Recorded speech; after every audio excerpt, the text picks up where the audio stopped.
Mozambique, a country forgotten by the world, but where nature never stopped crying out. Southeast Africa, over 12% of its land is protected, where lions roar, elephants trumpet, zebras dash through the plains, yet in the hunger for resources and the shadow of war, giraffes vanished into silence. Today, only around 250 have returned, a fragile hope. But rhinos, they're gone. Vanished for over 40 years, never to return. I once met a young cattle boy in Mozambique. He looked up at me and asked, "If you could save just one species, which would you choose?" Now I ask you, if you had to choose, would you save the giraffe or the rhino?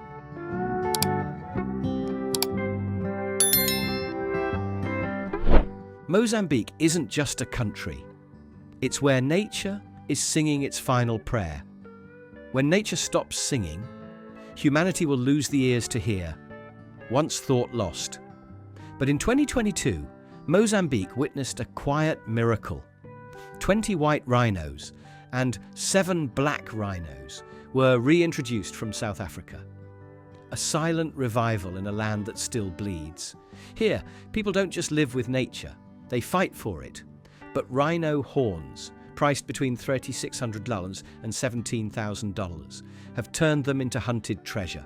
China is the biggest market, where horns are prized as golden cures in traditional medicine. Even if horns are trimmed to save them, poachers still kill, because what they crave most is weight. If it were you, would you just watch or take action? Hundreds of rhino conservation programs are waiting for your help. Mozambique, where even the right to study or receive care is a privilege wrestled from scarcity. And in a world where life is sold by the kilo, compassion may be the last thing worth holding on to. In Maputo, the capital, life seems more modern. But without private health insurance, even a minor accident can feel like a death sentence. Most doctors speak Portuguese and English, but medicine isn't always available. Sometimes, to save a life, people must cross the border into South Africa. The deadliest creature in Mozambique isn't the lion or crocodile. It's a tiny mosquito, Plasmodium falciparum, the silent killer behind malaria, lurking in every blade of grass. Mozambique has over 30,000 kilometers of roads, yet only 5,600 are paved.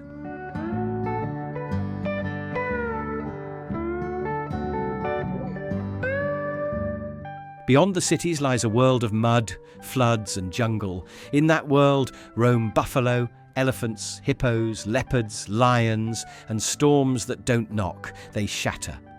Mozambique is a place where every journey is a test, and every step balances survival instinct with faith in life itself. Mozambique isn't just haunted by silent killers like mosquitoes. It's where crocodiles, ancient reptilian predators, still bring fear to life. Dozens die each year, mostly women and children, attacked while bathing, collecting water or washing clothes. Snakes, pythons, vipers, cobras lurk beneath the trees, in the grass, even near homes. Life here is a delicate dance between survival and the wild. In the northwest, flamingos and storks cast quiet reflections over wetlands. While across the lowlands, over 80% of the people farm, fish and live from the land, the sea, the sky.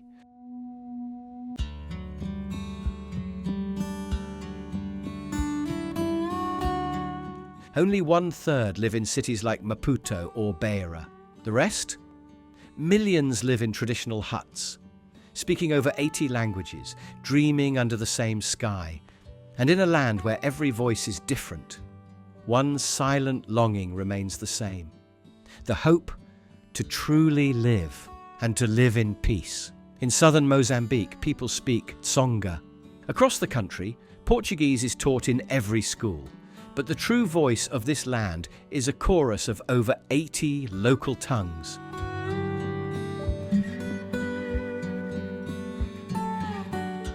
Along the Mozambique Channel, the coastline stretches like a silk ribbon blown by ocean winds, not just beautiful, but vital to the Indian Ocean's maritime economy.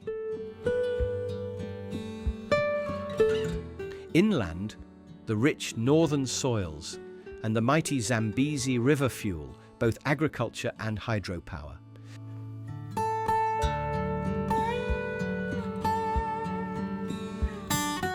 But history is never easy. After gaining independence in 1975, Mozambique plunged into civil war. On one side, a Marxist government backed by the Soviet Union. On the other, anti-communist rebels supported by apartheid South Africa and Rhodesia. Mozambique, a country with everything to rise, yet held back by scars that never healed. And sometimes what holds back a nation isn't lack of resources, but wounds left unspoken, and dreams that were never truly heard.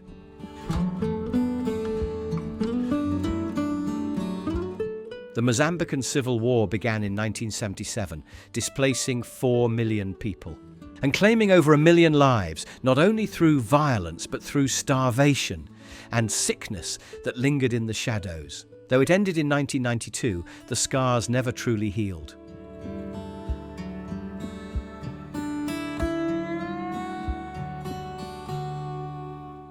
In some national parks, 90% of large mammals were wiped out. The forests fell silent. Nature itself screamed in silence, yet long before the war, this land thrived. In the 4th century BCE, it was already inhabited. By the 9th century, coastal settlements flourished, dominated by the Swahili culture. Then Vasco da Gama arrived in 1498, opening the way for Portuguese trade dominance across the Indian Ocean. The name Mozambique comes from Musa al-Beek, an Arab merchant who lived on a small island, once the capital before it moved to mainland Maputo. By the 18th century, this land became a hub for brutal slave trade. Thousands were shackled, ferried across Lake Niassa, the largest lake in Mozambique, toward Kilwa and beyond. Mozambique is where time doesn't just pass, it carves itself into the land, into the people, into a history both magnificent and mournful. If you felt the heartbeat of Mozambique, where music rises from ashes and hope blooms in ruins, drop a share your thoughts in the comments, spread this story, and hit subscribe to keep traveling with me to the next unforgettable place.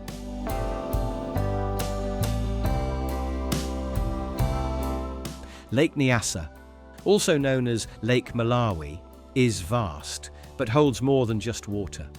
It holds legends. Some speak of Dzimwe, a mysterious sea serpent said to haunt its depths. In 1905, a newspaper told of missionaries whose boat was attacked by the creature. True or not, the lake remains silent, as if keeping secrets beneath the surface. Mozambique Island, the country's only UNESCO World Heritage Site, was once the first settlement, crowned by the timeless Fort São Sebastião.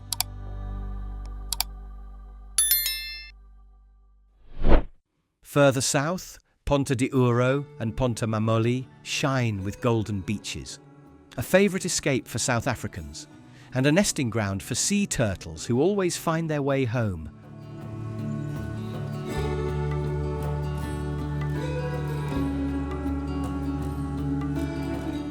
The Gorongosa National Park was shattered by war. Only 200 elephants survived, but today they're returning, guarded, watched, and slowly healing.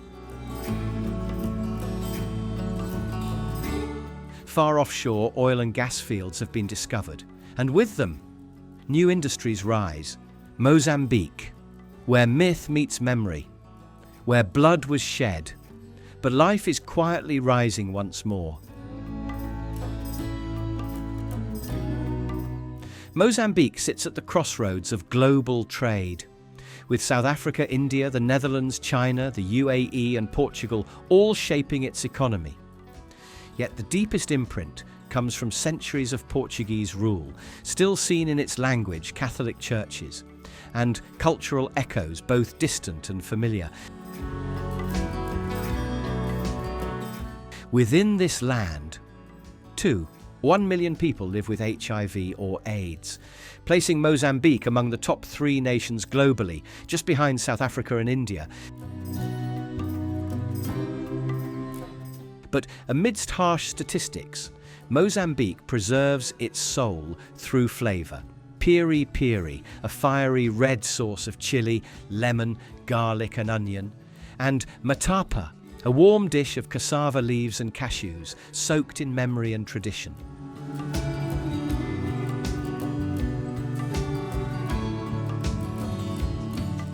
This land is also home to rare species, black and white colobus monkeys, geladas, and a chorus of Bantu languages, Makua, Tsonga, Shona, Sina, Mozambique, is a multi-layered symphony, a land not only healing its wilderness, but the spirit of its people too.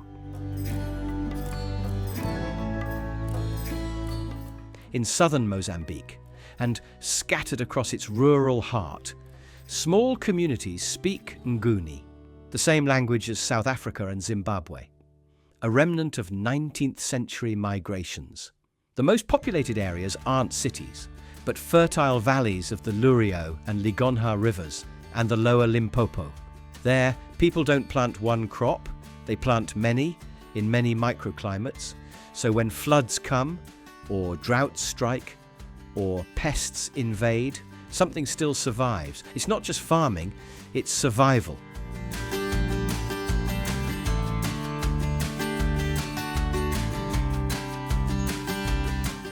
In 1962, Mozambican exiles gathered in Tanganyika and formed the Mozambique Liberation Front. Under Eduardo Mondlane, they launched the fight for independence and won it in 1975 after the Lusaka Accords. But victory doesn't erase pain. Infant mortality remains among the world's highest, life expectancy among the lowest. 3/4 of the population is under 30, a country locked in eternal youth, still growing, still struggling. Mozambique isn't just soil and sea, it is blood, longing, memory, shattered and stitched back together by will to survive.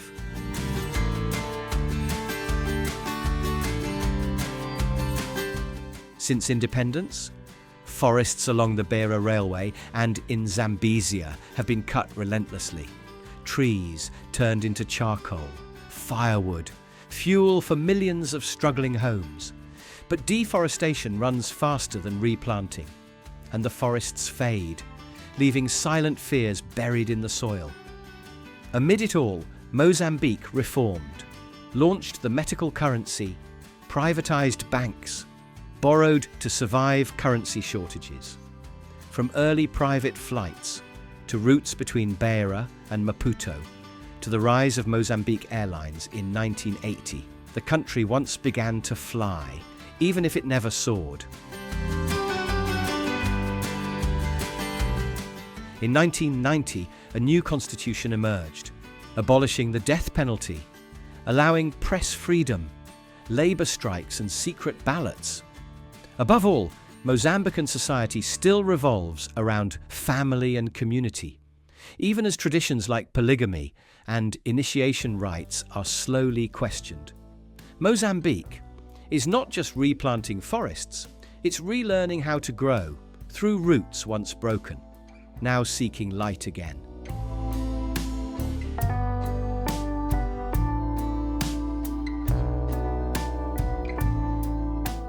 In Mozambique, village elders still hold power from colonial days to today.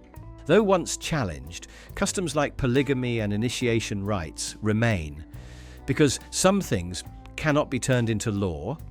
Each day, people eat mashed cassava with sauce or rice with beans and curry, Indian spices blending with African roots. Food here is a living map of cultural fusion.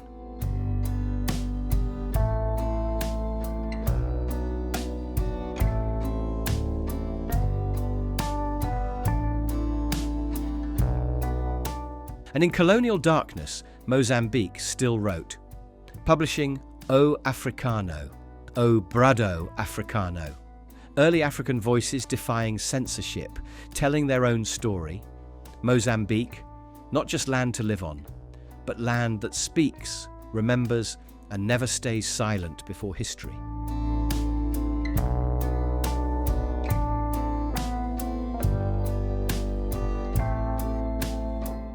Marrabenta, Mozambique's iconic music, was born from homemade guitars made of fuel cans. Its rhythm joyful, its lyrics political, a soft rebellion during colonial times.